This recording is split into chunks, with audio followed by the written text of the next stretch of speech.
Fala, pessoal, bem-vindos a mais um Área Bitcoin Podcast. Hoje nós vamos falar sobre um assunto polêmico, como nós gostamos bastante aqui na Área Bitcoin de trazer assuntos polêmicos para esse podcast. Eu sou a Cacá, aqui comigo está a Carol, nós somos as fundadoras da Área Bitcoin. Carol, tem uma coisa para te contar, uma coisa que eu nunca te contei. Aliás, revelações. Eu nunca contei isso para ninguém. Eu sou Satoshi Nakamoto. Ah, para! Bem capaz. Eu juro, eu sou Satoshi. Eu nunca contei isso. Primeira vez que eu tô revelando publicamente que eu criei o Bitcoin. Tá bom, acho que tu vai te juntar à personalidade que a gente vai falar hoje aqui nesse podcast. E vai se juntar a ele na lista de pessoas que se dizem Satoshi. Tu duvida? Eu tenho como provar. Eu vou provar. Prova aí. Mostra suas chaves privadas. A gente teve algum probleminha técnico aqui com o microfone, mas tivemos que dar uma cortada aqui, mas já foi, já resolvido. A princípio resolvido, né? Se baixar de novo, automático. Não sei o que está acontecendo com esse microfone. É maldição de Satoshi, fingiu que é ele e ele cortou. Eu acho que é exatamente, tá vendo?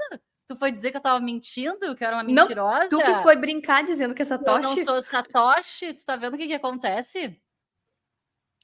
Viu só? Não finja, não diga que você é Satoshi, não pode contra quem diz que é Satoshi, o verdadeiro Satoshi. Gente, hoje a gente vai falar aqui sobre o Craig Wright. Vocês devem estar acompanhando, muito provavelmente, quem está de olho nas notícias aí do Bitcoin da semana, deve estar acompanhando que está rolando agora um mega julgamento do Craig Wright e, de um lado, Craig Wright, que se diz Satoshi Nakamoto, de outro lado, Bitcoiners, desenvolvedores, entidades aí que defendem os desenvolvedores do Bitcoin para provar que, na verdade, o Craig Wright é um mentiroso e ele não é Satoshi Nakamoto. Então, esse é o nosso episódio de hoje, por isso que eu já comecei polemizando aqui, dizendo que eu sou Satoshi. Nem o microfone da Carol aguentou, que é a minha mentira. Mas, enfim, a gente vai falar, então, sobre o Craig Wright, então, que está nas notícias. Voltou a ser notícia, mais uma vez. Tudo que ele quer é ser notícia e ele consegue, né? Ele consegue. Mas, Carol, afinal de contas, vamos começar pelo seguinte aqui. Quem que é Satoshi Nakamoto, afinal, né? Por que o Craig Wright inventa que ele é Satoshi, né? Tem muitos cotados a Satoshi, na verdade. Todos menos ele, né? Na verdade, Bitcoin, essa coisa de quem é o criador do Bitcoin por não ter uma identidade reconhecida, porque assim, ao longo da história, todas as invenções foram patenteadas de alguma forma. Aconteceu uma corrida para patentear e a pessoa ser reconhecida como criadora das principais invenções da humanidade, né? O Bitcoin, como não tem isso, o Satoshi, ele surgiu, rodou o primeiro bloco, ele postou o white paper lá naquele fórum de debates de criptografia em 2008, antes mesmo de rodar a rede e minerar o primeiro bloco. Sumiu um tempo depois e ninguém até hoje sabe quem é. Então esse é um dos maiores mistérios que existem e todo mistério, ele levanta muita curiosidade. E, claro, tem vários cotados, inclusive o Dória. Não só curiosidade, né? Eu acho que quando a gente fala de Satoshi Nakamoto, a gente vai muito além da curiosidade. Eu acho que esse é um dos maiores mistérios do planeta, da nossa era, na verdade, não do planeta, mas da atualidade. Para mim é um dos maiores mistérios. Há 15 anos que o Bitcoin está rodando e ninguém sabe quem é o criador. E não é só um desejo, uma curiosidade das pessoas comuns. A gente está falando aqui de uma pessoa que já foi até perseguida, digamos assim, né, por FBI, que já envolveu governos, que já enviou FBI, CIA, né, esses órgãos aí do mundo Fiat já foram atrás de Satoshi Nakamoto. E provavelmente devem ter investigações aí que a gente nem faz ideia dessa galera Fiat, dos poderosos Fiat, tentando encontrar quem é Satoshi Nakamoto. Vocês acham que eles não tentaram ir atrás do Satoshi lá no início da rede para destruir, né, com a reputação do Bitcoin, do próprio Satoshi logo no início, para tentar acabar com a rede enquanto era possível? Provavelmente, sim. Provavelmente fizeram isso. Inclusive, a Carol ia comentar agora, né, Carol, sobre o Dorian Nakamoto, que é o rosto de um japonês que se achou ali, em determinado momento, que poderia ser o Satoshi Nakamoto, porque o nome dele é Dorian Nakamoto. E aí associaram o sobrenome dele, obviamente, e inclusive a polícia bateu na casa do Dorian Nakamoto e interrogaram ele. E ele foi também perseguido. perseguido inclusive pela polícia. Ele morava na Califórnia, deve morar ainda, e na época ele foi perseguido por jornalistas, pela polícia, porque achavam que ele poderia ser o verdadeiro Satoshi Nakamoto, que não se provou até hoje. Porque Bitcoin é totalmente subversivo, né? Ele subverte o monopólio de governos sobre a impressora de imprimir o dinheiro do mundo, de todos os governos. Então, quer algo mais subversivo que isso, que muda o sistema fiat, que sugere uma alternativa ao sistema financeiro fiat, como ele existe hoje? E a gente já volta com o Área Bitcoin Podcast. Comprar Bitcoin faz parte da rotina de todo Bitcoiner, mas muitas plataformas ou têm taxas altas ou não facilitam a nossa vida. Na Bipa, você consegue programar compras automáticas de Bitcoin mensais, diárias, semanais ou até de hora em hora.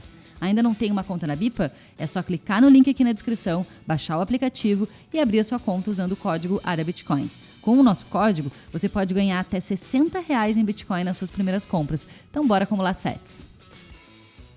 Mas primeiro, Carol, antes da gente chegar no Craig Wright, explicar aqui quem é esta figura polêmica que está sempre fazendo barulho midiático, a gente estava falando dos cotados a Satoshi. Então teve o Dorian nesse meio do caminho, que se você botar aí no Google e botar Dorian Nakamoto, você vai saber quem é. Então ele, como o Satoshi não tem um rosto, ele é muito usado assim como uma caricatura, né, para representar o rosto do Satoshi Nakamoto, mas ele não é o Satoshi Nakamoto. O Dorian, inclusive, já participou de várias conferências e tal, a galera tira foto com ele. Quase ele que é um programador meme. também, né? Curiosamente. Então, a galera tira foto com ele e tal. Ele é um ícone, né, dentro do universo do Bitcoin. Mas ele mesmo já disse várias vezes que ele não é Satoshi Nakamoto e nunca ficou provado nas investigações que já foram feitas tal que ele seria o Satoshi. Então, ninguém descobriu quem é Satoshi. Mas, além do Dorian Nakamoto, outras figuras já foram suspeitas, digamos assim, de ser Satoshi, que é o caso do Nick Szabo. O Nick Szabo criou o BitGold antes do Bitcoin surgir, e o Satoshi Nakamoto usou esse conhecimento do Nick Szabo, né, essa experiência, esse projeto do Nick Szabo, usou parte dele na criação do Bitcoin. Então, o Nick Szabo ele é citado no white paper.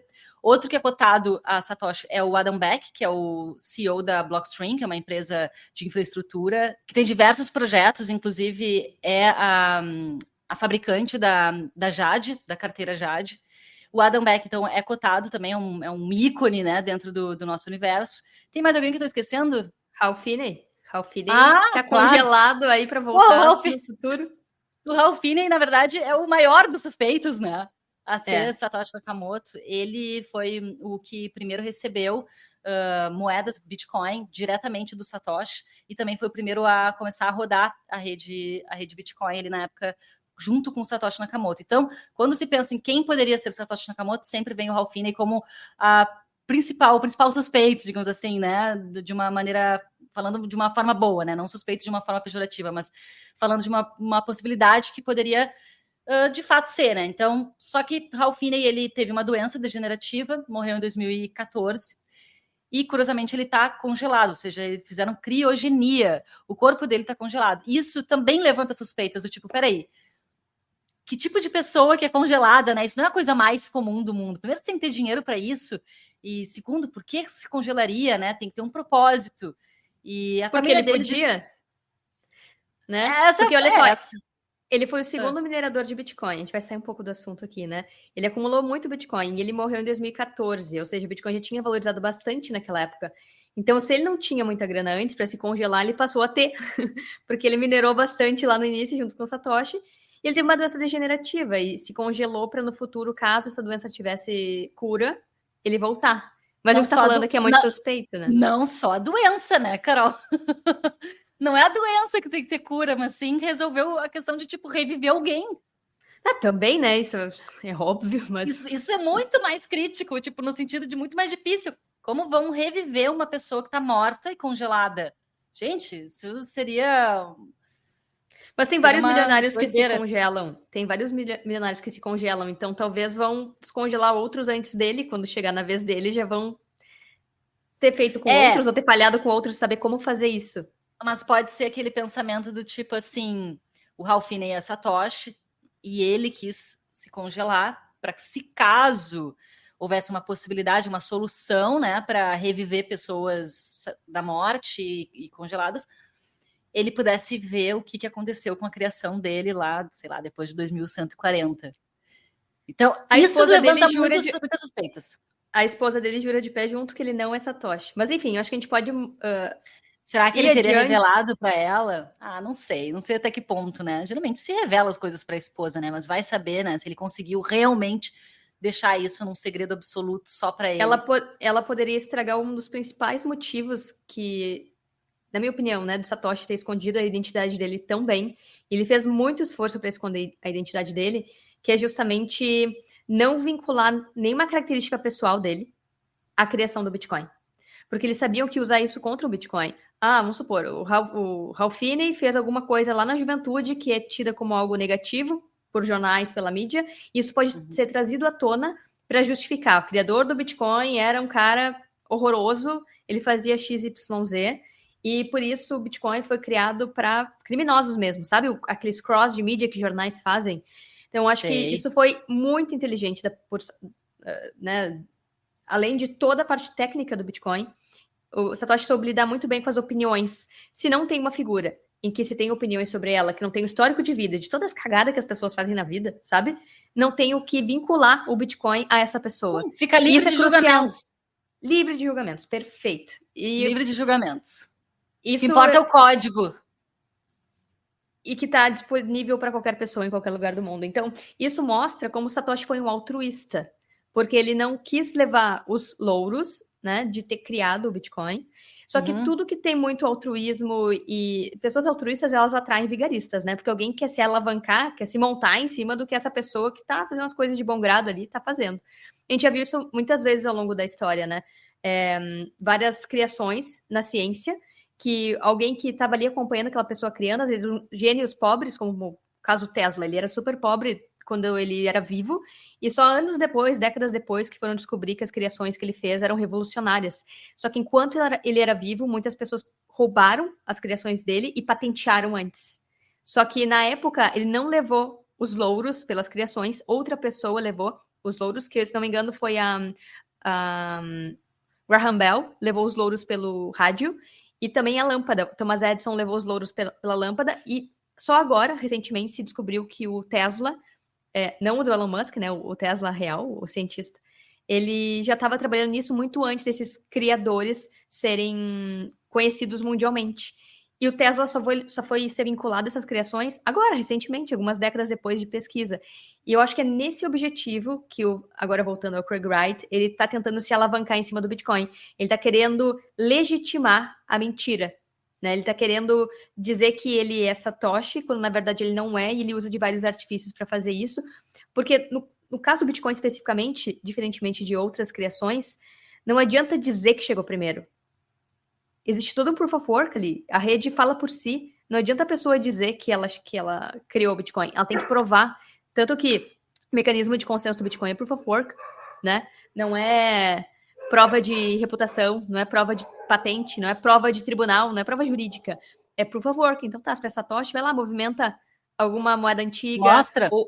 Ou posta uma mensagem num up return, sei lá, num endereço que tu tem daquela época que se sabe que era de Satoshi. Ô, Carol, então, a gente vai chegar lá. A gente vai chegar lá nesse podcast. Tá, mais vai lá, adiante, então. Mais adiante a gente vai trazer aqui para vocês como que Craig Wright poderia, então, confirmar que ele é Satoshi.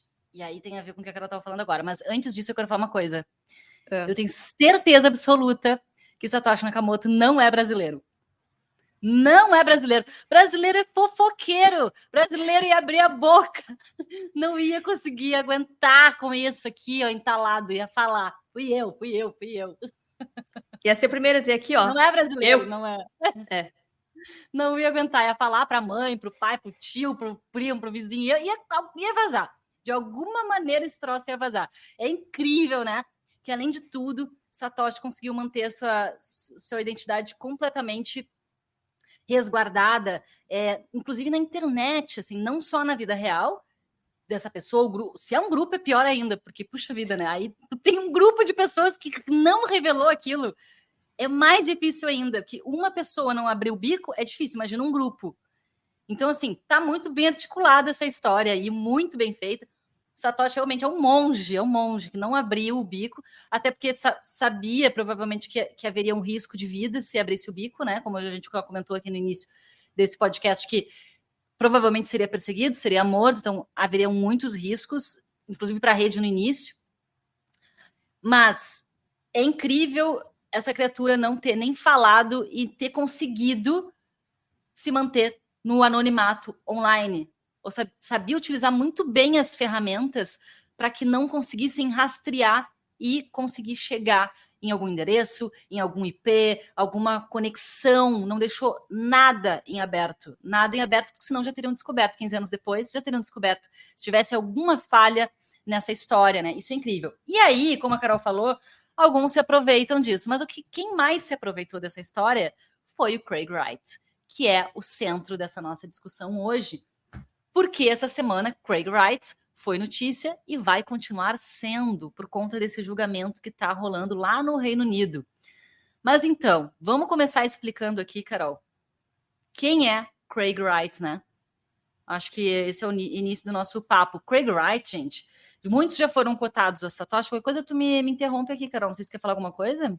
Não, eu ia dizer que ele parece um vilão de desenho, assim, de tão caricato que é ele, mas eu acho que é melhor tu explicar e depois eu emito a opinião. Boa. Então tá. Vamos lá, então. Eu vou mostrar depois o site dele aqui com alguns absurdos. Aí vocês... quem quiser, procura também no Google. Craig Wright, vai ver o rosto dele, tem umas fotos dele. Eu não vou muito com a cara dele também. Não vou nem pouco, aliás. Ele é bem estranho. Bom, mas enfim. Quem é Craig Wright, gente? Se você está ouvindo esse nome pela primeira vez. Muitos foram cotados a Satoshi Nakamoto.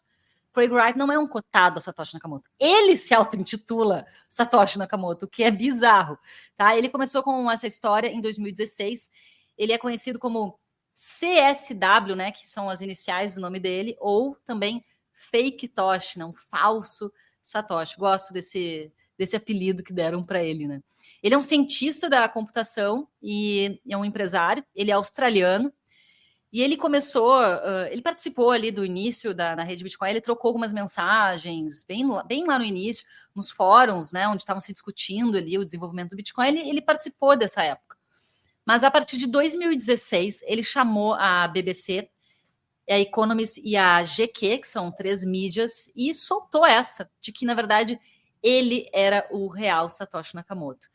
E aí, claro, a mídia publicou isso como sendo uma verdade. Logo depois, ele não conseguiu provar. De fato, muita gente questionou. Como assim é Satoshi? Se tu é Satoshi, prova, né? Ele tentou provar que ele era Satoshi. Ele assinou umas mensagens digitalmente, usando algumas chaves criptográficas ali dos primeiros dias do desenvolvimento do Bitcoin. Mas aí, vários desenvolvedores examinaram isso e declararam aí que... com essas mensagens, com essa prova que ele demonstrou para essas mídias, não era possível confirmar que ele era de fato o Satoshi Nakamoto. E aí começou uma série de questões, porque o Craig Wright ele começou a aparecer muito na mídia. Eu acho, sinceramente, que depois disso ele começou a usar isso a favor dele como um cara que quer atenção, que quer aparecer na mídia, e ele percebeu que isso fazia ele aparecer na mídia global, né, que a gente está falando do Bitcoin, Bitcoin é global, é um mistério global, e ele se aproveitou dessa lacuna, né, de informação e para se auto-intitular Satoshi e aparecer na mídia do mundo inteiro, tá? Na verdade, para mim, ele é um cara que só busca fama a qualquer custo. Ele ficou muito rico, provavelmente, com Bitcoin. Então, ele reuniu aí um corpo jurídico, digamos assim, vários advogados, grandes advogados, têm dinheiro para pagar isso, e todo mundo que foi criticando ele, chamando ele de mentiroso, de fraude e tudo mais na internet, ele foi colocando processos, né? E aí tem alguns processos que ficaram bem conhecidos, assim, né? Dos processos, primeiro que ele entrou com uma ação querendo os direitos autorais do white paper do Bitcoin, tá? Essa foi uma das primeiras ações que ele tomou, e que já foi um absurdo isso, né? Ele começou por aí, tá? E muito doido, porque, inclusive, se não me engano, foi em 2019 que ele entrou com essa ação. Em 2021, os advogados dele chegaram a enviar notificações legais para que o Bitcoin.org e o BitcoinCore.org removessem o white paper dos sites. Tu acredita? Porque ele Ele estava alegando que ele era o dono, ele tinha a propriedade sobre o white paper do Bitcoin, porque ele que criou, ele que escreveu o white paper do Bitcoin, segundo ele. Isso só mostra como ele não é Satoshi, né? Porque o Satoshi ele criou um sistema para não depender de intermediários dizendo a verdade sobre um sistema financeiro, e ele recorre justamente ao sistema né, tradicional, a advogados, à justiça tradicional, aos tribunais, para tentar justificar qualquer coisa, né? Satoshi, você não teria feito isso, você não teria criado o Bitcoin, né? Pois é, isso já soa bastante estranho. Inclusive, ele, na época, o Bitcoin Core retirou o white paper do site e a galera do Bitcoin.org ficou putaça, né? Porque isso legitimou o Craig Wright, né? E depois eles botaram de volta o white paper. Então teve essa história e tudo começou por isso aí, na verdade, né? Primeiro ele dizendo que ele era o Satoshi. Ô, Cacá, começou, na verdade, com a Gizmodo e a Wired postando reportagens dizendo que ele era o Satoshi. E aí, lá na época, quando ele disse, isso. Quando ele anunciou isso para as mídias, né? Em 2015, na verdade. Começou com essas postagens, e aí, que vai saber se não eram compradas também. E aí, a partir dessas reportagens, ele começou a botar pra frente essa narrativa de que ele era Satoshi, ele era Satoshi. E ele convenceu muita gente, como Gavin Anderson, que ele era um dos caras que era mantenedor do Bitcoin. Inclusive, o próprio Satoshi, quando ele saiu quando ele desapareceu, ele deixou um e-mail dizendo que o Bitcoin estava em boas mãos, e deixou uma das chaves com o Gavin Anderson. E o Fake Tosh, o Craig Wright, conseguiu convencer o Gavin Anderson que justamente era com ele que ele trocava e-mails, porque o Gavin Anderson trocava e-mails com o Satoshi de verdade, né, o real. E o Fake Tosh, o Craig Wright, conseguiu convencer o Gavin Anderson de que era com ele que ele trocava e-mails. Olha que doideira. O tanto que ele estava tentando buscar chancelas. Então, ele foi via as pessoas que falaram com o Satoshi, ele foi via reportagens, e aí entra o que tu estava falando, né? No que as pessoas começaram a desconfiar, pedir provas, ele não conseguia provar, ele começou a processar essas pessoas que criticavam e traziam a mentira à tona. Mas olha numa forma de intimidar, né? Numa forma de coagir, para que as pessoas não questionassem se ele de fato era o verdadeiro Satoshi. Mas o Gavin Anderson, ele se retratou depois, dizendo que foi um erro. Ele errou em acreditar no Craig Wright. Ah, sim, né? Muito Quando importante. A galera foi em cima dele também, né? Muito importante. Ele disse que foi um equívoco, tá? Ele postou lá um tweet dizendo que ele no início ele realmente acreditou que poderia ser, que o Craig Wright poderia ser Satoshi, mas depois ele voltou atrás dizendo que não tem como o Craig Wright ser Satoshi, que ele estava errado em acreditar nisso. Bom, aí, tá? Aí teve todo esse bafafá aí, saiu um monte na mídia, teve isso aí do Gavin Anderson. Aí depois o Craig Wright foi lá e botou todos os advogados dele a entrar com processos para reivindicar os direitos autorais do white paper. Tá? E teve dessa história aí dos sites, que daí o Bitcoin, bitcoincore.org tirou o white paper do site, depois botou de novo. E o Bitcoin.org não tirou, ficou assim, não, a gente não vai tirar, não adianta vir com liminar, o que quer que seja, nem pensar. Não é Satoshi, não está nada comprovado, não tem direito autoral nenhum aqui envolvido. Isso aqui é público, né? É open source, tal, não tirou. E aí, vem uma série de processos depois disso, tá? Porque, de novo, as pessoas começaram, a galera do meio do Bitcoin, os Bitcoins começaram a dizer que ele era uma fraude, porque ele estava dizendo aos quatro ventos que ele é Satoshi Nakamoto sem provar nada e saindo em várias matérias. Que história é essa, né? E aí tem alguns processos que ficaram bem famosos, assim, que a galera acompanhou mais de perto. Um deles foi o caso do Peter McCormack. O Peter McCormack, ele é apresentador do podcast What Bitcoin Did, né, em inglês, ele é bem conhecido, já está há bastante tempo produzindo conteúdo com o podcast dele. Em 2019, o Craig Wright iniciou um processo contra o Peter McCormack, porque o Peter McCormack falou num tweet que o Craig Wright era uma fraude. Tá? E aí o Craig Wright pediu uma indenização de 100 mil libras, isso tudo lá no Reino Unido, né, que tá rolando esse processo aí, 100 mil libras por danos, né, danos morais, danos à imagem dele e tudo mais. E aí o Tribunal do Reino Unido deu causa ganha para o Peter McCormack, ou seja, o Craig Wright perdeu a ação, tá? Porque o Craig ele foi penalizado por apresentar provas intencionalmente falsas, tá? E a gente vai chegar nisso, porque O que todo mundo fala, que tá contra o Craig Wright, é que ele falsifica, adultera as provas, tá, gente? Então, esse é um ponto-chave de toda essa história aqui que envolve Craig Wright. E aí, o Craig Wright, nesse caso, ele teve que... ele recebeu, na verdade, sim, uma libra como um dano nominal aí, assim, como simbólico, né? Pelo processo de difamação. Então, enfim, foi caso perdido para o Craig Wright. Depois, ele também teve o caso do Adam Beck, ele chegou a processar o Adam Beck também, nessa época, 2019. Só que, curiosamente, o Adam Beck, na sequência aí desse... que ele ficou sabendo que ele estava sendo processado pelo Craig Wright, que ele também disse que o Craig Wright era falso, né? Que era evidente que o Wright não é Satoshi. Curiosamente, o Adam Beck publicou no Twitter que o Craig Wright retirou a acusação do Adam Beck. E até hoje não se sabe por que os advogados não quiseram falar para o Adam Beck por que ele retirou a acusação. Aí ficou no ar. Baita incoerência, né? Satoshi cita o Adam Beck no white paper. Como é que ele vai citar o Adam Beck e aí agora tá processando ele? Fica meio ruim, né? Pode ser. Talvez ele tenha pensado nisso ali, errou na estratégia e aí voltou atrás para não ficar feio, né? Para não usarem isso contra ele depois, como tu estava comentando. Pode ser. E tem o do Rodonaut, né? Também. Inclusive, o Adam Beck, ele até achou estranho, porque foi uns $25 mil aí que o Craig Wright provavelmente gastou com esse processo, e ele teve que bancar essa história, né? E ainda o Adam Beck disse que recebeu cerca de $8 mil na conta bancária dele, né? Tem os custos do processo, né? Então, no fim, o Craig Wright levou um tufo, porque processou e depois retirou a acusação e ainda teve que pagar. O caso teve mais barulho, assim, desses casos de difamação, foi o caso do Rodonaut, que também aconteceu em 2019. Ou seja, em 2019 a galera caiu de pau no Craig Wright, e quando ele foi muito notícia ali, né, foi o momento onde ele mais saiu nas mídias, entre 2016 e 2019. E aí o Rodonaut foi outro que... O Rodonaut é um perfil no X, no Twitter, tá, gente? Então ele não tem rosto, ele é um gato, ele é um obsec. E ele publicou uma sequência de tweets chamando aí o Craig Wright de fraude e golpista e falando que o Craig Wright, então, era um fake tosh. O que vocês acham que aconteceu?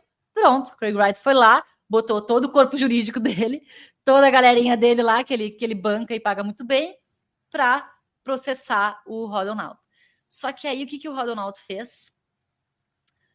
O Craig Wright entrou com um processo no Reino Unido e o Rodonaut, já sabendo que isso poderia acontecer, entrou com um processo contra o Craig Wright na Noruega. Então, como o caso todo começou na Noruega, onde o Rodonaut o caso foi discutido, né, judicialmente na Noruega. Tá? Então, foi para lá. Só que aconteceu umas coisas muito golpe baixo, assim, porque o Craig Wright acabou tirando o OPSEC do Rodonaut. Não precisava ter feito isso, foi sacanagem, né? Acabou revelando a identidade do Rodonaut. E pediu que o Rodonaut, então, reconhecesse, né, nos tweets ali que ele era o verdadeiro Satoshi, e então que ele poderia tirar essa ação contra o Rodonaut. O Rodonaut não quis fazer isso e seguiu adiante. Aliás, foi um processo aí que durou uns 7 dias de julgamento, bastante tempo, né? Para uma situação de tweets ali, dele falando, sei lá, eu acho 7 dias de julgamento, né? Bastante. Eu acho a jato. Aqui no Brasil demoraria 10 anos. Não, tudo bem. Eles fazem um intensivão num tempo curto, então acho que parece uma coisa, 7 dias, que maçante. Não, mas peraí, Carol. A história toda, ele colocou o processo em 2019, só que o julgamento foi em 2022. Então, assim, demorou para correr na justiça, mas eu digo, o processo em si ali, o julgamento em si, demorou 7 dias. 7 dias indo lá na frente da juíza ou do juiz, se explicando e se defendendo, um atacando, outro defendendo. Eu digo assim, 7 dias para uma situação que foram uns tweets e que ele foi processado por causa de uns tweets, entendeu? Falando que o cara não é uma fraude, que é um golpista. Gente, a internet tá cheio disso, né? Imagina se todo mundo for processar por isso hoje em dia. Coitada da justiça, né? Não, vai ser processo. Então, eu fiquei impressionada com o tempo que levou esse julgamento por uma coisa que aparentemente é tão corriqueira na internet. É nesse ponto que eu quero dizer. É que daí tem aquela coisa, escuta as testemunhas, chama o advogado de um lado, chama do outro. Aqui seria uma audiência por mês, sabe? Eles resolveram talvez fazer um intensivão, mutirão, não sei como é que é em outros países, né? Foi um caso de difamação na internet, né? Aparentemente um caso que eu acho corriqueiro na internet hoje, porque isso é o que mais tem. E aí durou 7 dias lá na Noruega esse julgamento. E por fim o Rodonauts ganhou. Tá? Ou seja, o Craig Wright mais uma vez perdeu, mais uma vez não conseguiu provar que ele né, é Satoshi Nakamoto, e ainda por cima o Rodonauts recebeu cerca de 2 milhões de reais nesse processo. E o Craig Wright teve que pagar todas as custas do processo. Tá? Então, foram 3 casos que foram muito falados, né, ali entre 2019 e 2022, e curiosamente, então, o Craig Wright perdeu todos, e está só pagando custas de processo e indenização. E aí que fica, né? Só pode ser busca pela fama só por diversão, assim, por uma coisa meio cínica, sabe? Uma coisa, assim, egocêntrica, narcisista. Eu não vejo nada de bom nisso que o Craig Wright tá fazendo, muito pelo contrário. Para mim, ele ganhou muito dinheiro, ele conseguiu acumular muito Bitcoin lá no início da rede, e não tem o que fazer. Ele quer ficar famoso, quer ter o nome dele na internet, sendo falado, quer fazer burburinho, quer fazer tumulto, e ele usa desse dinheiro que ele tem para incomodar, literalmente para encher o saco, e ele não consegue provar nada. Ou seja, para mim, ele não quer provar nada, ele só quer tumultuar a história, entendeu?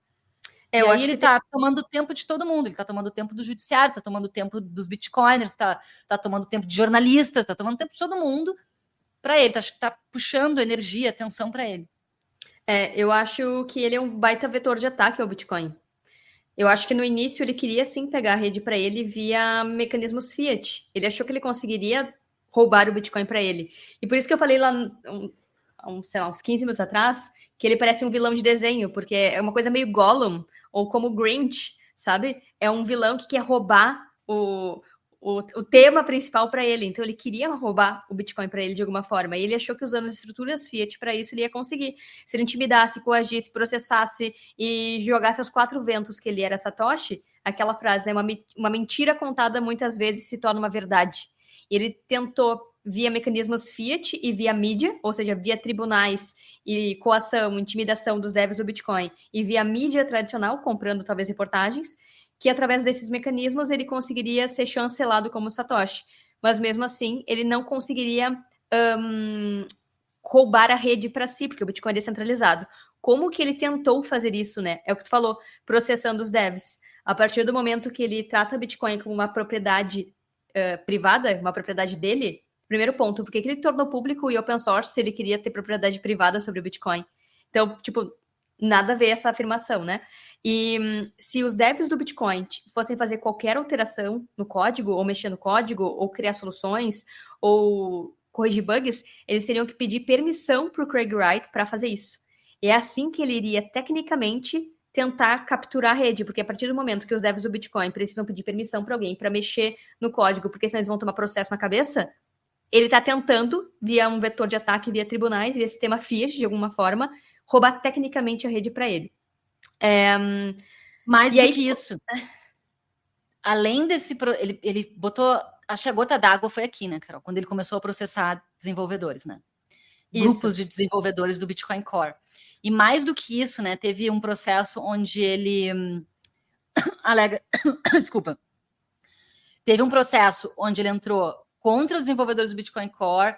Ele também já incluiu aí nos processos a Blockstream, a Coinbase, a Block, né, que é do Jack Dorsey, alegando violações dos direitos autorais, tanto do white paper e do banco de dados do Bitcoin. E, além disso, ele está reivindicando que os devs recuperem aproximadamente 111 mil Bitcoins que ele diz que ele perdeu o acesso aí devido a um suposto ataque hacker na rede, nos computadores dele, de casa.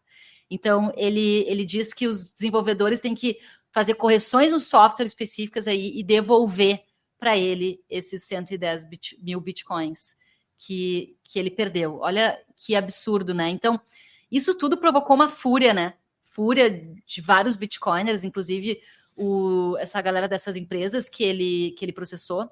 Ele incluiu, foi a Blockstream, foi a Kraken, a Coinbase e a Block. E nisso o Jack Dorsey levantou uma... Peraí, antes de chegar aí, peraí. Tá. Ele é um vetor de ataque, tá? Sim, ele é um vetor de ataque. A gente estava aí. Então, primeiro ponto, ele não conseguiria capturar tecnicamente a rede Bitcoin, porque para isso ele teria que forçar os devs a servirem a ele. Não a corrigirem o código como eles fazem hoje em dia. Hoje os devs, por autonomia, ficam olhando o código Bitcoin em busca de bugs, em busca de melhorias, debatendo entre si, e é tudo livre, é aberto, qualquer pessoa pode contribuir. Então, isso quer dizer que qualquer pessoa que queira olhar lá no GitHub os códigos do Bitcoin teria que, né, pedir autorização ali para o Craig Wright para poder contribuir com a rede, era isso que ele queria. E o segundo vetor de ataque que a gente não falou ainda é que ele tentou via Fiat, então, e ele tentou um ataque especulativo ao Bitcoin, que foi via BSV, que é um protocolo chamado Bitcoin Satoshi Vision. Então, olha a prepotência dele. Como ninguém considerou ele o Satoshi real e começaram a modificar o Bitcoin, as poucas modificações que tiveram, que ele não concordava, isso tem a ver também lá com a Guerra dos Blocos, porque a partir de 2015 e 2016 rolou uma briga, a gente já falou aqui em alguns episódios, para uma parte das pessoas que rodavam o código Bitcoin queriam expandir o tamanho de bloco. E a outra metade não queria, que é a galera Bitcoiner até hoje, que quer manter os princípios do Bitcoin sem fazer hard forks. E para mudar o tamanho de bloco, teria que fazer um hard fork. Uhum. E nessa época surgiram vários forks. O que começou tudo foi Bitcoin Cash. E o Craig Wright era dessa galera que queria Bitcoin como um dinheiro digital unicamente focado em transações, não como reserva de valor. Então, ele era da turma que queria expandir o tamanho de bloco via hard fork. E aí, o que ele fez? Logo que rolou o hard fork de Bitcoin Cash, ele criou uma outra versão, chamada Bitcoin Satoshi Vision, ou seja, a visão inicial de Satoshi, como se a visão do fork que ele fez, do hard fork que ele fez, fosse a verdadeira visão de Satoshi, porque ele é Satoshi, e dois, porque ele está dizendo que o Satoshi queria as capacidades técnicas que teriam nesse fork que ele criou. O que aconteceu? Ele fez um grande affinity scam, né? Ele tentou oferecer uma outra rede e vendeu ela como se fosse o Bitcoin de verdade. Tá aí mais um ponto de fraude, né? Porque, se a gente olhar em retrospectiva, todo mundo que tentou dar um golpe, tentou atacar o Bitcoin com affinity scam, ou seja, criando um protocolo que é o verdadeiro Bitcoin. O Bitcoin foi criado para isso, para fazer o que esse protocolo que eu criei aqui está dizendo. É um ataque de narrativa e um ataque de liquidez também, para dizer, a galera que está comprando Bitcoin, na verdade, esse é o verdadeiro. Aquele ali que não mudou, aquele é falso. Então, é um ataque na cabeça das pessoas, né? É um affinity scam. E o que aconteceu? Assim como o Bitcoin Cash, o BSV não deu certo, perdeu valor totalmente em relação ao Bitcoin, já sofreu vários ataques spam, não teve adoção, hash rate caiu no pé, não foi adotado. Então, tirando toda a mentira que ele fez, que ele criou sobre ele ser Satoshi, ele também já fez um ataque de liquidez e um affinity scam, trazendo um outro protocolo que ele criou lá, como opção, como alternativa ao Bitcoin. Então, ele já tentou não só roubar o Bitcoin, mas roubar a liquidez e a narrativa do Bitcoin original. Inclusive... E se ele fosse realmente o Satoshi verdadeiro, ele jamais faria isso, né? Óbvio. Ele ia querer que o Bitcoin original, como podemos estar idealizando o Satoshi, né? O Satoshi é uma pessoa com seus... Ou pode ser um ET, a gente pode entrar aqui nas teorias sobre Satoshi, mas sei lá. Mas é bom a gente também não idealizar Satoshi, porque a gente começa a projetar, ele vira um deus, uma entidade divina, sendo que Satoshi também poderia mudar de ideia ao longo do caminho. E o mais importante... Eu vou fazer um busto do Satoshi, vou botar aqui no nosso... A Hungria já fez, né? Uma estátua de Satoshi. Bitcoin é religião, gente. Você não sabia que a gente está numa religião, Carol? É aceita. Mas assim, mesmo se Satoshi voltasse e fosse um shitcoiner que nem o Craig Wright, ele não teria poder sobre a rede. Mas isso ia ter consequências. Antes de entrar nesse debate, que eu sei que a gente tem discordância aqui, quem entrar no site do Craig Wright, que agora, deixa eu ver qual que é craigwright.net, tá? Ele mantém esse site aqui no ar. Tu acredita, Carol? Que na home, né, na página inicial do site tá lá Bitcoin SV is the original Bitcoin. É muita cara de pau, né, cara? Ridículo. O troço já morreu. E ele continua com essa frasezinha cretina aqui nessa página inicial do site dele e ainda reivindicando judicialmente ser Satoshi Nakamoto. É muita cara de pau. Essa história ela é um grande exemplo para a galera que está chegando nesse ciclo de como que acontecem os affinity scam. É assim? É assim. Não, e ó, embaixo no site, gente, quem entrar no site, olha aí, criador do Bitcoin, Satoshi Nakamoto. Tá louco. Que nunca provou ser, né? É muita cara de pau, né? Não, assim, ó, é o extremo da cara de pau, cara. Tira essa tela aí para não dar ibope para ele. Pronto. Por favor. Não, fico assim. Eu achava que gringo não tinha essa capacidade, cara. Mas tem. É o ser humano, né? O ser humano é o mesmo em todos os lugares do planeta Terra. É, impressionante a cara de pau. E, ó, e muita gente... Peraí. Antes da gente discordar, eu acho que isso pode ir pro final, porque tem mais coisas sobre isso. Só para fechar a história do Bitcoin Satoshi, o BSV, é que muita dessa galera do Bitcoin SV, do Craig Wright, tá vindo agora para Ordinals. Então, assim, as coisas especulativas atraem sempre o mesmo perfil. E agora a galera que ficou órfã lá com o BSV, que tipo teve um ataque spam e não tem adoção, não tem liquidez e caiu em narrativa, agora tá trazendo à tona a narrativa via Ordinals de que Bitcoin é para você criar um monte de NFT em cima, que na verdade é um monte de imagem que não vale nada. Então, BSV continua atacando o Bitcoin em algum nível, só que agora, é claro, usando as regras de consenso do próprio Bitcoin. E tu ia falar do Bitcoin Defense Fund, que eu acho que é algo super importante, que surgiu faz pouco tempo e que é uma forma agora, tipo, da galera Bitcoiner reagir a esse scammer, né? Que é o Craig Wright, ou Craig Wrong, de tão mentiroso que ele é. Craig Wrong, essa eu não tinha escutado ainda. Não? Mas é óbvio, né? Right, tá é wrong. Pior, é óbvio, eu não tinha me dado conta. Muito boa. Não, a galera é muito criativa, cara. Então, todos esses processos aí que o Craig Wright colocou, e principalmente o que mais, assim, deixou a galera revoltada e de assim, orelha em pé, né? Foi de olhos desse tamanho, foi ele processar desenvolvedores do Bitcoin Core, né? E isso levantou muitas questões, inclusive questões de proteção a esses desenvolvedores, né? E aí o Jack Dorsey veio com uma ideia de criar um Bitcoin Legal Defense. E o que é isso, né? Uma iniciativa, então, formada para oferecer suporte legal a desenvolvedores do Bitcoin que enfrentam processos judiciais e outras pressões legais devido ao seu envolvimento no desenvolvimento do Bitcoin. Ela foi lançada em resposta a uma série de ações judiciais e ameaças legais que começaram a atingir os desenvolvedores, como o caso do Craig Wright, potencialmente prejudicando o progresso e a inovação, né, no desenvolvimento do Bitcoin. Então, qualquer pessoa pode doar para o Bitcoin Legal Defense Fund, tem um site deles lá e tem um link para doações. E o Bitcoin Legal Defense Fund está aí envolvido nesse julgamento que está rolando agora. Eles estão ajudando, né, na defesa dos desenvolvedores com relação a esse julgamento, que está nesse processo judicial que está rolando agora, que é enorme, né? Que vai durar aí uns 40 dias, eu já vou falar sobre isso. E isso é muito... Esses processos também do Craig para os devs do Bitcoin também acelerou um comportamento que é o seguinte, alguns devs saíram de contribuir para o Bitcoin, porque tem os mantenedores... Desistiram, né, ou saíram. Não chegaram a desistir, né? Não é uma desistência exatamente. Eles já ficaram um bom tempo e deram lugar a outros, ou ficaram com receios dessas questões legais, né, Carol? Desistiram de ser parte ali dos mantenedores e cederam as chaves para os que estão presentes ali. E aí, muitos dos que saíram nesse processo aí, nessa intimidação do Craig Wright, começaram a falar sobre a importância dos novos mantenedores terem preocupações com a sua privacidade. Ou seja, se manter OPSEC, ser um anônimo que colabora ali com o Bitcoin. Isso é muito interessante porque, na verdade, o Craig Wright ele acelerou processos, né? Porque imagina se um lunático como ele consegue pressionar os devs do Bitcoin, o que um governo não faria. Um governo que começa a processar todos eles, com 1000 afirmações.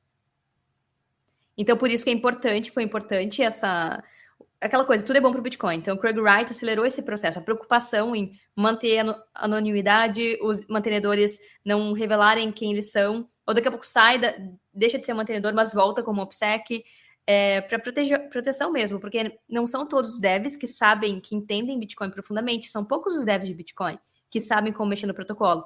E é por isso que é importante essa discussão, né? Como que eles vão proteger a identidade deles contra um ataque, sei lá, vai que todos os governos se juntam e começam a atacar os devs.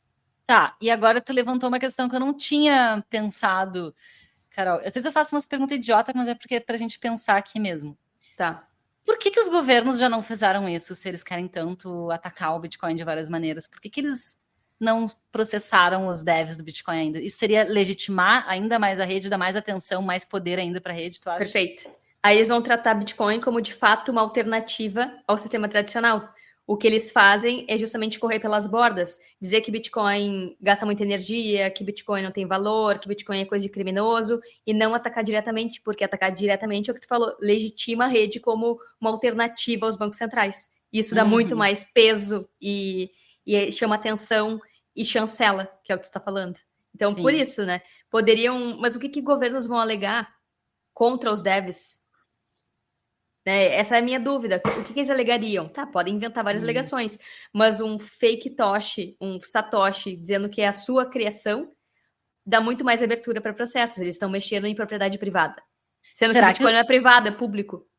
Mas será que os governos estariam por trás do Craig Wright? Ah, mas aí a teoria da conspiração por trás da teoria da conspiração, né? Várias layers. Não sei. Eu não duvido de nada desse mundo. Eu até acredito que Satoshi pode ser um ET. Então, eu, de fato, acho que tudo é possível. Tudo pode ser. Pode ser, mas a gente sai da ganância dele, né? Que é ser um vetor de ataque e roubar a rede para ele. E mesmo que ele não consiga, ele tá vestindo esse personagem, ele não consegue mais sair desse personagem. Ele já processou a galera, ele já foi até o limite, assim, do que era possível. Agora ele só tá sustentando a mentira até ser completamente desmascarado. Sim. Não, eu gosto de fazer gosto de pensar e ir até o fim do pensamento de todas as possibilidades, de trazer essas ideias meio malucas, às vezes, assim, né, pra gente discutir, porque nossa, Bitcoin mexe com tanta coisa, né? Mexe com governos, mexe com, né, os políticos, mexe com a sociedade, mexe com finanças tradicionais, tem tanta coisa envolvida que, sei lá, eu gosto de pensar e ir até a várias possibilidades de questionamento, né, sobre isso. Aí eu fiquei viajando nessa história aqui dos governos e envolvidos com o Craig Wright, sei lá eu, né? Mas enfim. Ia contar uma coisa. A gente ia discutir agora. Agora aquele momento que vamos para a Copa antes. Vamos para a Copa antes. Tá, sobre a Copa tu fala, não é a Copa de futebol, né? Não. Copa é a sigla para Crypto Open Patent Alliance, ou seja, uma aliança, um consórcio, na verdade, de empresas non-profit, para agora, ao invés de só tomar processo do Craig Wright, agora eles começaram a processar o Craig Wright. Então, agora a galera se irritou, né? Chega de Craig Wright. Ninguém mais quer saber do Craig Wright. Agora vamos acabar com essa mentirada aí do Craig Wright. Quer ir para a justiça? Então vamos. Então vamos e vamos lá. Agora vai ter que provar mesmo. E aí são várias empresas, entre elas Kraken e Coinbase, que foram as processadas também, como tu falou. E, inclusive, acho que foi hoje que a Coinbase finalmente deslistou o BSV, tá? Então, assim, as empresas estão começando a reagir e é justamente encarar o que BSV e Craig Wright são, né? Uma grande fraude. E nesse processo, eles justamente estão acusando ele de falsificação de documentos e efeito shilling, que significa que ele tentou, de alguma forma, coibir o progresso do Bitcoin, intimidando, fazendo bullying e tudo isso que a gente falou que ele fez com os devs, né? E se provar que ele falsificou documentos, ele pode até ser preso, né? Porque ele pode estar, como tu falou antes, onerando o judiciário, onerando os tribunais com um monte de processo, onde, na verdade, quem estava mentindo era ele, e não a galera que estava trazendo a verdade à tona, que ele é uma grande fraude, né? O processo começou no dia 5 de fevereiro, tá rolando e tá sendo julgado no Supremo Tribunal Inglês. Ô, Carol, eu tenho aqui as datas, tá? Ó, tá. Dia 5 de fevereiro foi a abertura. Do dia 6 a 9 de fevereiro rola o interrogatório de Wright, ou seja, muita coisa aqui sendo revelada. Dia 12 a 13 de fevereiro continua a interrogação do Wright. ou seja, ele tem quase aí, acho que uns 15 dias, 12 dias de interrogatório nesse julgamento dele, muitas perguntas para ele, imagina todos os dias perguntando, ele sendo interrogado.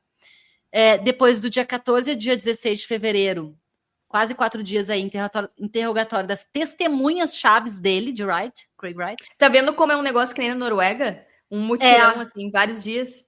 É verdade. Depois, dia 19 a 23 de fevereiro, 4 dias de interrogatório das testemunhas da Copa e os desenvolvedores do Bitcoin.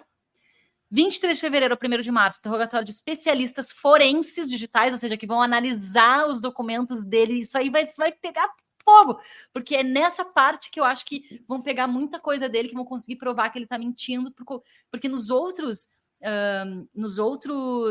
ações que houveram, inclusive lá do Rodonauta, até não comentei, já teve especialistas forenses que identificaram documentos falsos, falsificados, adulterados pelo Craig Wright. Então, eu acredito que aqui pode aparecer provas contra ele. Então, vão ser 5 dias que vão interrogar especialistas forenses. No dia 1º de março, e eles interrogam especialistas em criptomoedas, e no dia 12 a 15 de março, se encerra 4 dias de encerramento e provavelmente julgamento, eu acredito, né? Eles vão dar o veredito, eu não sei como é que funciona a parte da justiça aqui. Mas pensa, são 40 dias, do dia 5 de fevereiro a 15 de março, 40 dias de julgamento. Ou seja, é um julgamentão, é um mega julgamento que espero eu que finalmente acabem com essa palhaçada de Craig Wright, que nunca mais enche o saco. Ô, Cacá, olha só, tem um artigo da Bitcoin Magazine que é bem bom. Eles compilam, assim, vou deixar aqui depois o link na descrição, todas as possíveis fraudes ou as inconsistências do Craig Wright. Eu vou mostrar aqui, tá? Peraí.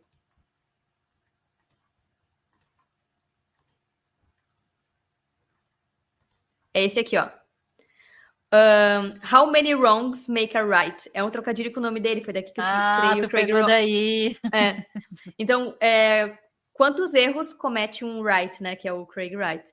Então, aqui tem várias citações, eu vou passar aqui rapidinho. Aqui tem o vídeo do Gavin Anderson, que a gente falou antes.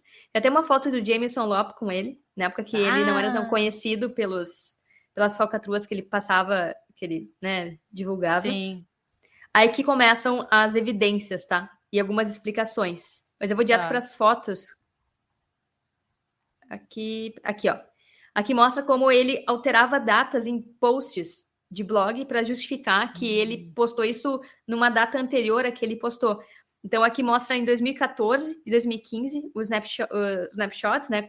O print dessa postagem. E ele dizendo que era de 2008, quando na verdade não era. Então, e o original foi de 2014. Então, como assim é de 2008? Ele só alterou a data de postagem, quando na verdade ele postou de verdade em 2014, 2015. E aqui tem outras imagens e prints, né, das assinaturas dele, de alterações, inclusive do white paper, de tipo rascunhos do white paper que ele disse que eram dele, da época que ele estava criando, entre aspas, o Bitcoin, e aqui as inconsistências. E tem uma que tu me contou, né, Cacá, sobre a letra. Não tem? Isso, foi o que eu comentei agora, que rolou no processo do Rodonauta. Então, teve essa galera forense analisou um documento que estava anexado nessa ação lá na Noruega, e aí eles analisaram o documento, e o documento dizia o Craig Wright que era um documento, se não me engano, de 2008, tá? Agora eu não lembro exatamente. Mas aí analisaram e revelaram que, na verdade, a fonte que ele usou no texto desse documento, ela só foi criada em 2012. Ela não existia antes. Então, como que pode ser um documento de 2008 se a fonte do texto não existia? Né? Então, pegaram ele nessa. E aí, o juiz não aceitou esse documento, né? Falou que, realmente, ele adulterou documentos falsos e manipulados.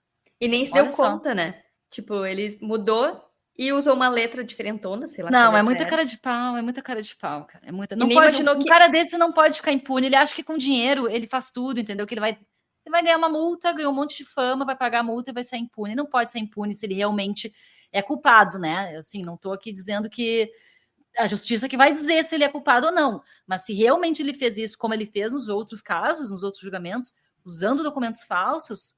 Ah, mas tu acha que ele é Satoshi? Não tô dizendo, não acho que ele é Satoshi, não tô defendendo ele, eu tô dizendo assim, Eu não sei se ele falsificou os documentos de fato. Nas outras ações, sim. Mas eu não sei, né? Nesse julgamento que está rolando agora, vamos ver o que eles vão dizer, né? Eu não posso dizer que ele adulterou de fato. Não sei. Mas é que aí é que se pega aquela coisa do detalhe, né? Se ele adulterou um documento e a letra que ele usou, a fonte que ele usou, só foi criada anos depois, como assim esse documento de 2008? Pois é que é aquela coisa, Carol, onde há fumaça, há fogo, né? Eu penso assim, se tem várias evidências que apontam que ele adulterou, então provavelmente ele adulterou, né? Mas vamos ver o que E se ele não consegue provar da forma que seria mais fácil de provar, por que ele está se valendo de mecanismos mais difíceis ainda de provar, né? Tá, e aí? Qual seria a forma dele provar, Carol?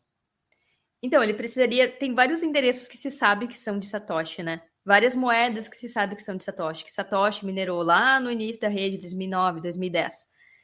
Por que não movimentar uma dessas moedas? Usar um desses endereços? Por que não criar uma mensagem up return no endereço que se sabe que é de Satoshi de verdade, né? Seria o mais fácil. Essa é a prova mais concreta. Movimenta uma dessas moedas lá do passado que se sabe... Porque, assim, depois de 2010, 2011, começou a encher com mais pessoas a rede. E aí, claro, aí... talvez ele seja uma dessas pessoas que chegou depois e tentou provar, como tu falou antes, usando moedas antigas, mas não tão antigas. Não da época de Satoshi ao Finney, sabe? Mas essa seria a forma mais fácil. Não precisaria desse monte de print, de postagem, de e-mail, disso e daquilo, sendo que a própria rede Bitcoin tem como confirmar que ele é Satoshi. Por que ele não usa da criação dele, que ele diz que ele criou, para justamente justificar a identidade? Ele disse que ele perdeu o disco rígido onde ele tinha as chaves que acessavam esses endereços. Mas aí então, tipo...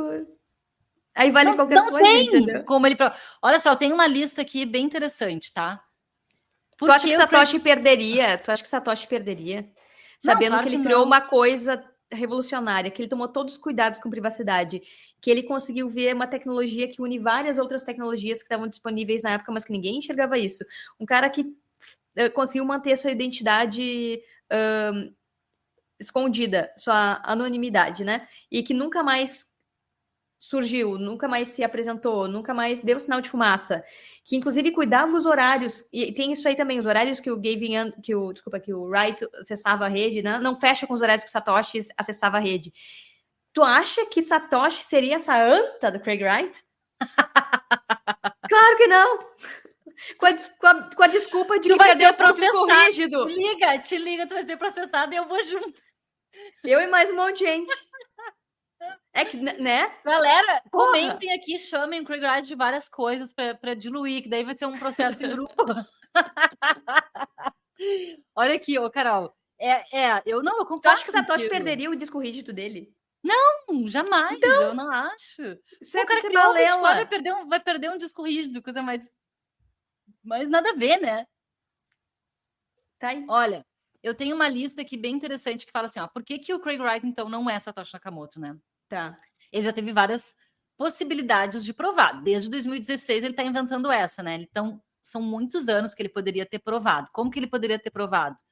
Então, assim, até hoje ele não autenticou nenhuma mensagem em um endereço Bitcoin reconhecidamente associada a Satoshi, de forma que a sua autenticidade pudesse ser verificada publicamente. Ele não transferiu nenhum dos Bitcoins que são atribuídos a Satoshi, que é o que tu acabou de comentar. Ele não acessou nenhum dos fóruns ou plataformas usados por Satoshi entre 2008 e 2010, usando as senhas associadas a Satoshi para postar qualquer mensagem e aí provar que ele é Satoshi.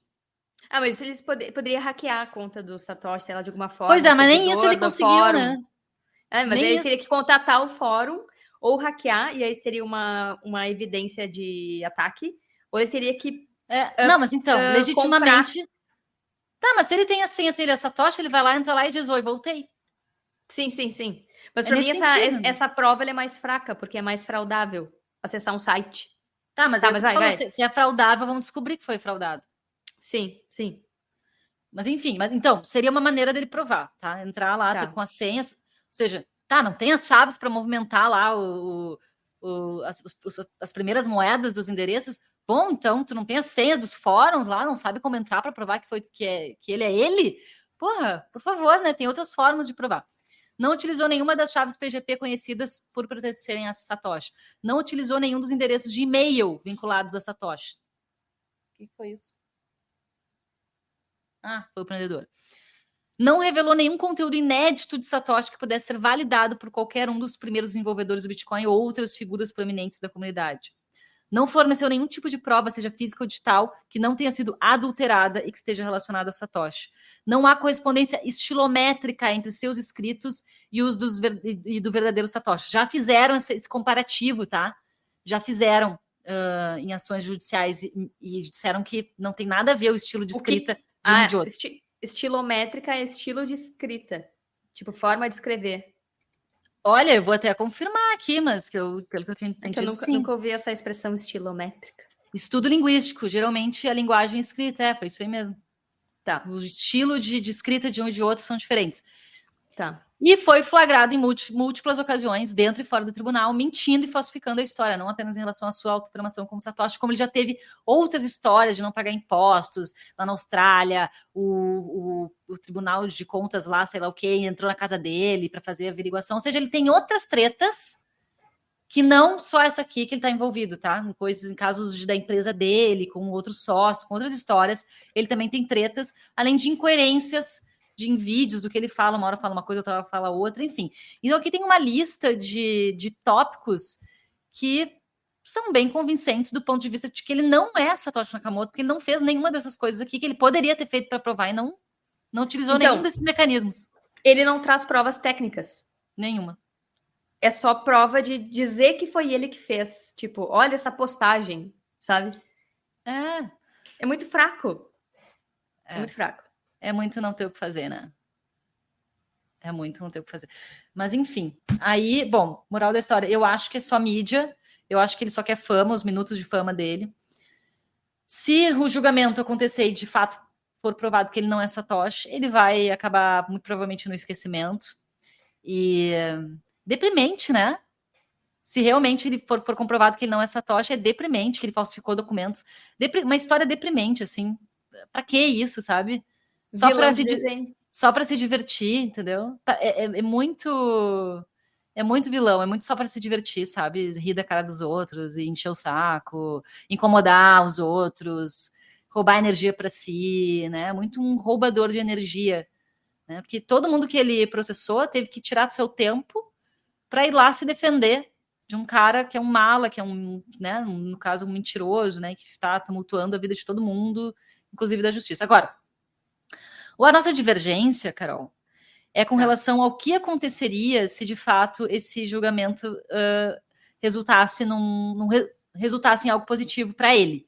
Né? De fato, se o juiz ou a juíza lá, os juízes decidirem que ele é Satoshi. Primeiro que eu não sei como ele poderia... Bom, tá aí a lista. Como ele poderia provar isso? Ele nunca provou até agora. Será que vai ser o momento que ele vai conseguir provar? É o que todo mundo está de olho, né? Então, assim, a galera vai ficar acompanhando esse processo bem de perto para ver o que ele vai alegar, como que ele vai conduzir a defesa dele, né? Nesse processo e como que ele vai tentar provar que ele é Satoshi. Mas vamos supor que ele ganhe o processo. O que tu acha que acontece com o Bitcoin? E a gente já volta com o Área Bitcoin Podcast. Guardar Bitcoin na própria carteira faz parte da rotina de todo Bitcoiner, mas muitas plataformas têm taxas altas ou não facilitam o saque e a soberania. Na Bipa, você consegue sacar Bitcoin grátis, tanto on-chain quanto em Lightning. Assim, você economiza em taxas e ainda acumula mais sats na sua wallet. Ainda não tem uma conta na Bipa? É só clicar no link aqui na descrição, baixar o aplicativo e abrir a sua conta usando o código AREABITCOIN. Com o nosso código, você pode ganhar até R$60 em Bitcoin nas suas primeiras compras. Bora acumular sats. Fala tu primeiro. Eu acho, tá? Vou dizer a minha opinião. Se ele ganha esse processo, primeiro, pelo fato dele ter um histórico horroroso, pelo fato dele ser conhecido como um cara fraudulento, mentiroso. Bom, mas aí vai cair por terra que era mentira se ele ganha, né?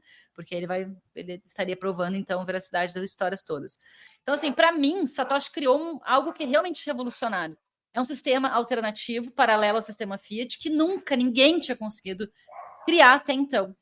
Então, ele conseguiu, de uma maneira incrível, com um white paper demonstrando para o mundo aí um projeto de só 9 páginas, criar algo que é tão complexo e profundo como o Bitcoin, e que resolve tantas coisas da nossa vida, algo que a gente não tinha acesso até então, e que muda paradigmas, né, financeiros, sociais, né, de como que a gente interage com o dinheiro, de como que a gente interage com as entidades centralizadoras, enfim.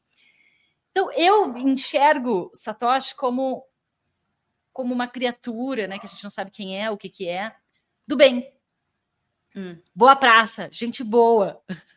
Alguém com uma intenção boa, entende? Bem intencionado. E eu não acho, eu não sinto isso no Craig Wright. Tá, mas o que isso muda para o Bitcoin? Aí é que tá. Para mim, se o Craig Wright vence esse julgamento, eu acho que isso é péssimo para o Bitcoin. Porque as pessoas vão associar o Bitcoin ao criador, que é um cara meio falcatrua, meio palhaçada, sabe? E aí eu acho que deslegitima o projeto, tá? Cai por terra aquela coisa do Satoshi ser super inteligente, ser um visionário, ser revolucionário e tal, para o cara que fez tudo isso desde 2016, está aí querendo fama, querendo mídia. Então, assim, criou o Bitcoin para isso? Para ser famoso e rico? Até então, a gente tem Bitcoin com o Satoshi como um altruísta, como tu falou no início do nosso papo aqui. Isso é bonito, né? Foi muito legal. Agora, sim, ele nunca vendeu um Bitcoin. Ele não pediu a criação para ele, mas vai lá. Termina que depois eu vou. Tá, então aí eu acho, resumindo a minha história aqui, eu acho que seria péssimo para o Bitcoin. Eu acho que ia ter impacto direto no preço, eu acho que ia despencar o preço do Bitcoin, porque agora o criador é um cara que todo mundo detesta até então, entendeu? Ia ficar todo mundo desolé, desacreditado, o preço ia cair, ia ser assim, ó, um horror. Fora que a maioria das pessoas, assim, a maioria das pessoas não entende o Bitcoin profundamente. Um horror. Um horror.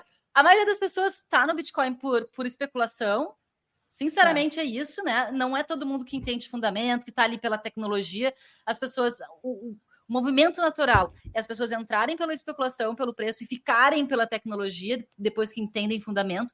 Então, a gente ainda está falando de uma maioria que está pelo preço.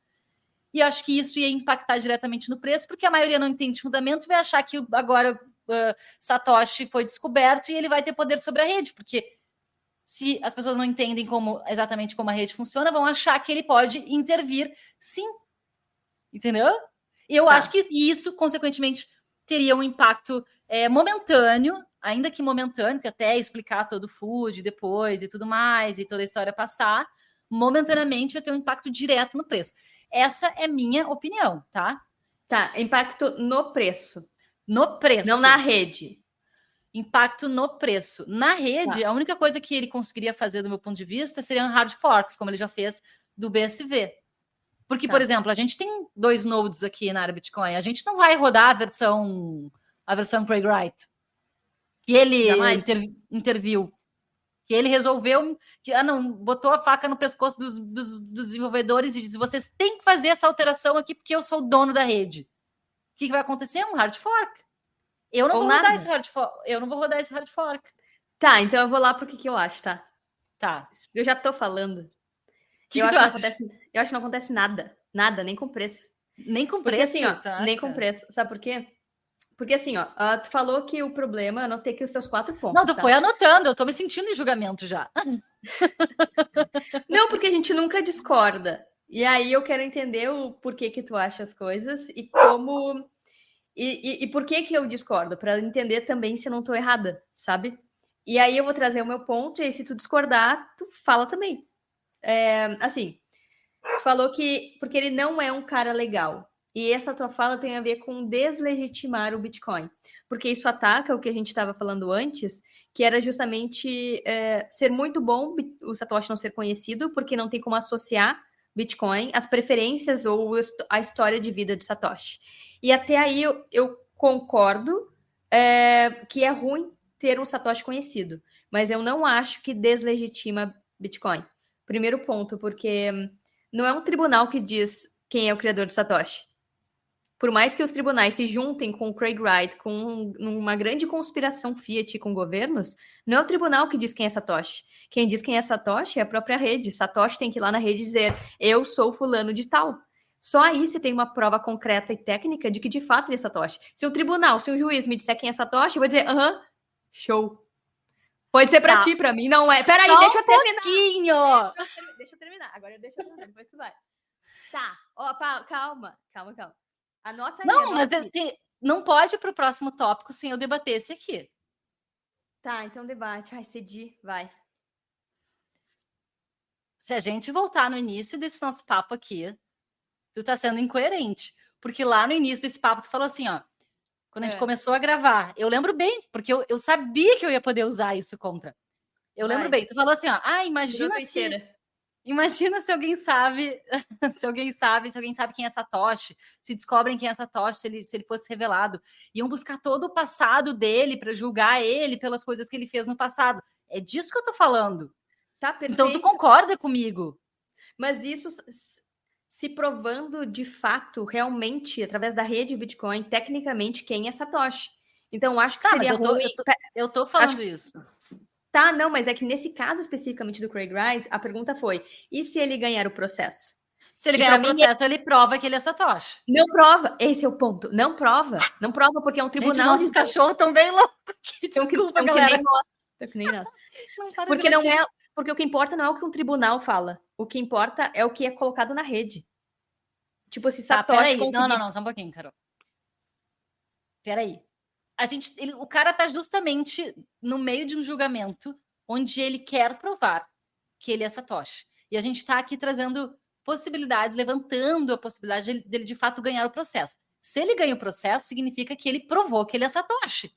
Ou ele comprou o tribunal, né? Ou ele conseguiu manipular a favor dele. Fiat é corrupto. Não, passa um pi nessa frase, porque senão eu vou ter que me mudar para Miami, Carol. Quantos inocentes já foram condenados, presos, e anos depois se viu que a pessoa era inocente, né? Então, assim... Tá, mas aí nesse pode caso ser erro do tribunal, no caso, né? Não exatamente uma manipulação... Tá, mas a gente vai ter um erro, pode ter sido um erro. A gente vai ter que rastrear quais as possibilidades de um tribunal errar. Tem que chamar a galera do direito aqui para falar. Não, ó, quem trouxe essa possibilidade foi tu. A gente tá falando aqui, se ele ganhar, ele provou que ele é Satoshi. O que tu tá me trazendo é uma terceira possibilidade. Ele provou no tribunal. Ele provou no tribunal, não na rede. A não ser que ele prove na rede. Mas justamente, a galera do Bitcoin Legal Defense tá lá, tá todo mundo, tipo assim, ele vai ter que provar e convencer todo mundo de que, de fato, ele é Satoshi. Para mim é isso. Tipo, tem uma galera lá contra ele e vão justificar de diversas formas se ele não provar mesmo. É que essa afirmação tem dois Cs. Um é, o que tu tá dizendo é, se ele ganha, tu tá confiando que o tribunal vai provar tecnicamente. E a partir disso, tu tá dizendo que seria muito ruim. E nesse ponto eu concordo, porque vão, enfim, usar todas as maracutaias do Craig Wright para atacar o Bitcoin. Sim, o lado do Bitcoin vai argumentar ferozmente se não for nenhum dado convincente, entende? Eu acho que é nesse caso que eu tô falando, são 40 dias de julgamento, o tribunal não vai dar uma causa ganha para o Craig Wright se de fato ele não conseguir realmente comprovar isso e o lado dos bitcoiners não ter mais argumento contra. E realmente ele provou. É nesse ponto que tu tá trazendo uma terceira possibilidade ainda, que é o tribunal da causa ganha para ele, sem ter exatamente a certeza por parte da rede, né? Sem ter a veracidade por parte da rede. Mas aí é uma terceira possibilidade, cara. O que eu tô dizendo é que ele pode convencer o tribunal com uma prova não técnica. Agora, se isso é possível ou não, se isso vai ser feito ou não, não sei. Mas é bem possível. Ele pode convencer o juiz e quem vai dizer que não? Se o juiz deu a causa para ele. Tá, então, daí na verdade seria injustiça daí, né? Porque daí não conseguiu convencer, mas não provar. Tá, mas então é justamente nesse ponto. Eu não acho que ele ganhar esse processo significa que ele é Satoshi. Esse é o meu centro de argumento, tá? Não é através da decisão de um juiz, de um tribunal, desse processo, que ele vai provar que ele de fato é Satoshi para a rede. Nós, como nodes, não vamos acreditar, como rodadoras de node. E aí, o teu outro argumento, que é o preço. E eu acho que mesmo que ele prove, ele ganhe, isso não vai fazer o preço despencar. Porque, na verdade, isso só mexe com narrativa. E quem é Craig Wright, sabe, para mexer no preço? Isso não é nem ruim nem bom para o Bitcoin. O que pode acontecer é o tal do Bitcoin se ver subir. É o contrário. O Bitcoin se mantém estável, porque, será que esse tribunal aí, o que aconteceu nessa decisão? E aí, como que. E o que vai acontecer Não é acho. o terreninho dele lá valorizar. Porque, então o Satoshi Vision de fato é o verdadeiro Bitcoin, como ele sempre disse, sabe? Não, a galera mais especulativa vai acreditar no sistema Fiat, que ainda não está na mentalidade Bitcoiner, ainda está na mentalidade Fiat, está só pela especulação, vai acreditar na justiça. E isso é um grande food, as pessoas têm medo. Meu Deus, e Satoshi aparecer, centraliza a rede. Tá, mas esse é o próximo ponto. Então, mas falam de preço. Mas o preço é o que vai refletir de imediato. É imediato. Bitcoin é 24/7, está ali para ser negociado o tempo todo. Primeira coisa que vai acontecer, galera despejando Bitcoin por medo. É o que eu acho. Eu não acho. Quem é time Kaká, quem é time Carol? Quem acha que o preço despenca? Eu acho que o Craig Wright, a figurinha repetida, ele já criou tanto food que ele não vai ter poder agora para causar um despejamento. O que ele vai fazer, a galera pump and dump de BSV, esses sim comprarem, e ele vai ficar lá com o protocolo dele, porque no fim das contas, e aí é o que tu estava falando antes, ele não consegue impactar na rede, que é o que tu falou, ele no máximo vai fazer mais um hard fork, porque ele vai dizer assim, bom, agora Bitcoin é propriedade de Craig Wright. Todos os devs vão ter que pedir autorização para mim, para mexer no Bitcoin original. Quem é que vai querer trabalhar por Craig Wright? Justamente. Ninguém vai querer trabalhar por Craig Wright. O que vai acontecer é que o Bitcoin não vai fazer nada, né? Os devs não vão fazer nada. Bitcoin vai se manter como é. Craig Wright, como agora tem... se diz Satoshi e a justiça disse que ele vai querer mudar o Bitcoin. Ele vai querer fazer exatamente o que ele fez em Bitcoin SV. Só que sei lá o que ele pode querer fazer nessa versão. E, na verdade, se isso acontecer, isso acelera ainda mais a ossificação do Bitcoin. Os devs, por terem medo de tomar mais processos, por estarem mexendo num protocolo que é propriedade privada, na verdade, quem vai mexer mesmo é a equipe do Craig Wright. E essa versão do Bitcoin de agora, ela vai seguir inalterada, o que, de alguma forma, não é algo ruim, porque já se debate muito, tipo, a partir de Segwit e Taproot surgiram ordinals. Será que a partir de outras mudanças não se podem ter outros resultados que podem ser, de alguma forma, ruim para o Bitcoin, porque só não se sabe exatamente quais os resultados de imediato, no curto prazo? Então, já se discute há muito tempo ossificação do protocolo, ou seja, deixa ele assim como está, não se mexe mais, e escalabilidade e outras propriedades se conseguem em camadas 2, camadas adjacentes, Lightning, por exemplo. Então, na minha opinião, se isso acontecer, que é um cenário que eu acho que não vai acontecer, só vai acelerar a ossificação do protocolo e ele vai continuar sendo adotado, tudo igual. A única questão é que a galera vai... Não, ia comentar... Desculpa, Carol. Eu nunca vi o Max assim. Vocês sabem por que o nome do nosso cachorro, um deles, é Max? Max de maximalista, né? De maximalista do Bitcoin. Eu nunca vi o Max latir assim. Vocês estão ouvindo ele? Ele não gosta de ouvindo. Eu nunca vi ele assim. Ele tá ensandecido. Tá com raiva. Tá com raiva. Deixa de falar desse cara. Para de falar dele. Não aguenta mais. Nunca vi ele assim, cara. Nunca vi ele bravo desse jeito. Tá lá na rua dele latir. Fez jus ao nome. Pois é, Carol. Eu acho que teria consequências que não, assim, momentaneamente, no primeiro momento, na verdade, não seriam tão boas para o Bitcoin, não. Eu realmente espero que esse julgamento acabe com o resultado que a gente espera e acha que vai acontecer, que é o Craig Wright perder. Mas é um momento bem importante, assim, né, de acompanhar, porque espera-se que ele perdendo esse julgamento, um longo julgamento, que tem várias empresas aí do mercado envolvidas, ele chega, para por aí, sabe? Para de tomar o tempo, para de sair na mídia, para de de fazer essa palhaçada que ele faz. Então, eu espero muito que esse seja o desfecho. E a gente tem aí, provavelmente, até 15 de março para saber o que vai acontecer. Eu acho que ele não vai ganhar, não tem como ele provar. Senão, ele já teria provado.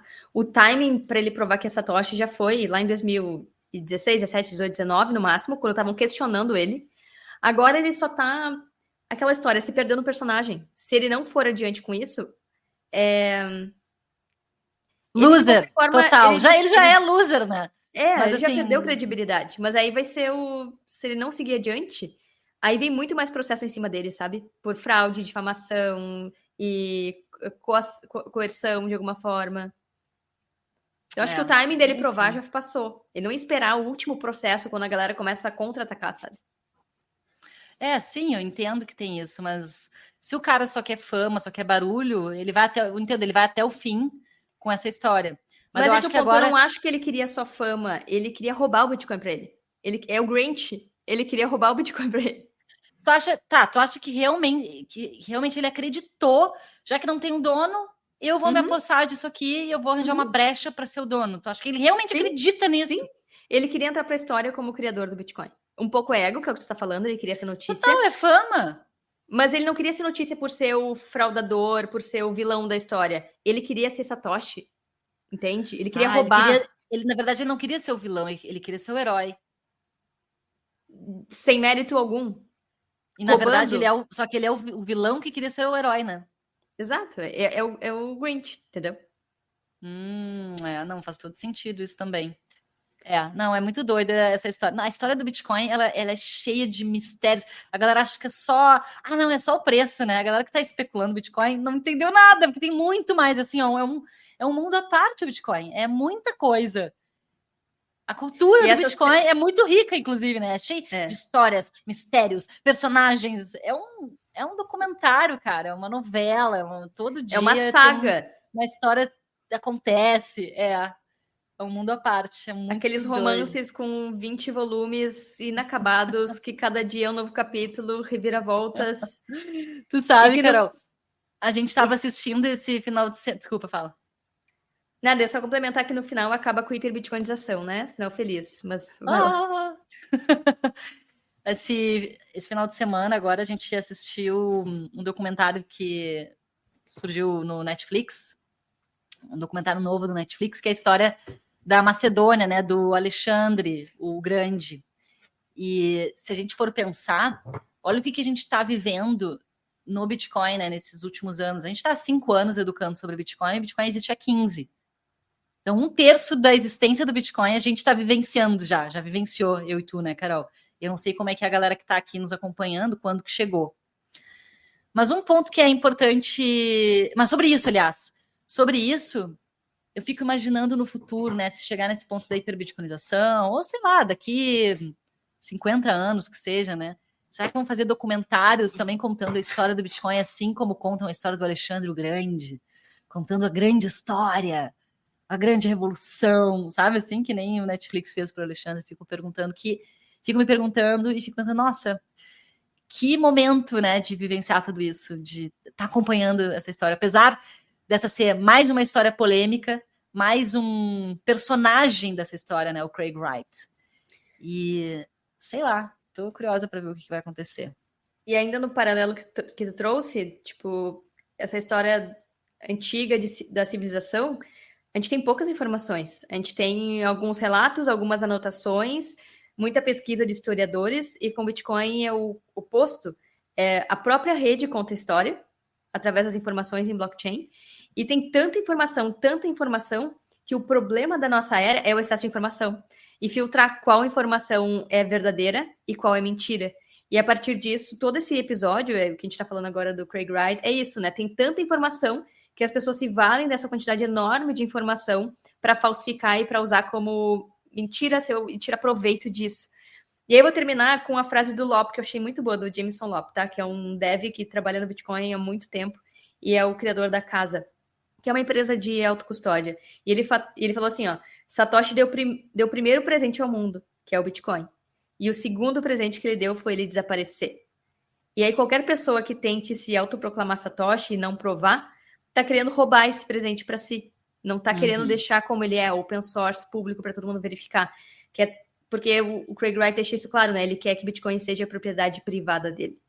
Então, enfim, todo esse episódio, ele serve de exemplo para que no futuro a gente consiga sacar mais rápido, sabe? Mais cedo. Se um scammer vier dizer que ele é o Satoshi, ou, enfim, outros tipos de scam de golpe de afinidade, a gente consiga sacar de forma muito mais rápida e nem de visibilidade, nem voz para um fraudador como ele. E eu acho que o que tu falou, Cacá, eu acho que no futuro vai ter... Eu espero, né? Que assim como tem as histórias da antiguidade, Bitcoin siga funcionando e siga sendo esse pilar da civilização do futuro, como foram os gregos no passado, que criaram toda a base da civilização, pelo menos ocidental, e tem referência em tudo, né? Até hoje a gente vê livros e textos de Aristóteles, Hipócrates, e inspiraram o mundo por milênios. Eu acho que Bitcoin vai fazer a mesma coisa, só que tem uma analogia massa que eu curto, que a Bitcoin é uma grande catedral, que as catedrais, elas demoravam séculos para ficar prontas. Uma geração construía uma camada, outra geração construía outra camada, né, os filhos e netos de pessoas construtoras trabalhando naquela grande obra. E que o Bitcoin é uma grande catedral digital, que, tipo, a nossa geração está construindo uma parte, as próximas gerações vão construir outra, e lá no fim que a gente vai ver todo o prédio completo, né, toda a igreja completa, todo o processo todo concluído. E, enfim, é uma analogia que mostra o quanto tempo isso vai demorar para ser construído e como ao longo do caminho muitas pessoas vão tentar destruir essa criação, como tentaram, através das guerras no passado, destruir as catedrais do passado, porque através de uma crença ou outra queriam destruir a crença vigente, né? Ou os argumentos vigentes da época. Como a gente viu no Louvre, né, Cacá? Cada escola de pintura que surgia tentava se consolidar e a mais antiga tentava destruir ela, que é o que a gente vê hoje com o sistema Fiat. O sistema Fiat ataca Bitcoin, porque está vendo que Bitcoin é uma nova proposição de sistema financeiro e está o tempo todo atacando, dizendo que não vai rolar, e Bitcoin está o tempo todo se consolidando e dizendo, sim, eu vim aqui para ficar e eu não vou sair daqui, não adianta vocês quererem me atacar. Maravilhoso isso que tu trouxe, Carol. Excelentes analogias e inspirador, inclusive. Gente, acabamos então o nosso podcast, ficamos por aqui, falamos bastante do Craig Wright. Mais uma vez ele conseguiu o seu espaço. Ele ganhou espaço até na área Bitcoin. Que raiva desse Craig Wright. Vamos acompanhar então o que vai acontecer com esse julgamento aí durante março. Fiquem de olho, a gente vai trazer notícias sobre isso. Coloquem suas dúvidas, mandem para nós aqui nos comentários do YouTube sobre essa situação toda, o que vocês querem saber. E também deixem aí uma avaliação, se você está ouvindo a gente no Spotify, deixa a avaliação 5 estrelinhas aí se você curtiu esse episódio, se você está curtindo aqui curtindo o nosso podcast também pelo Spotify. Galera, muito obrigada por acompanhar aqui o nosso trabalho, espero que vocês tenham gostado e nos vemos de novo na semana que vem. Valeu!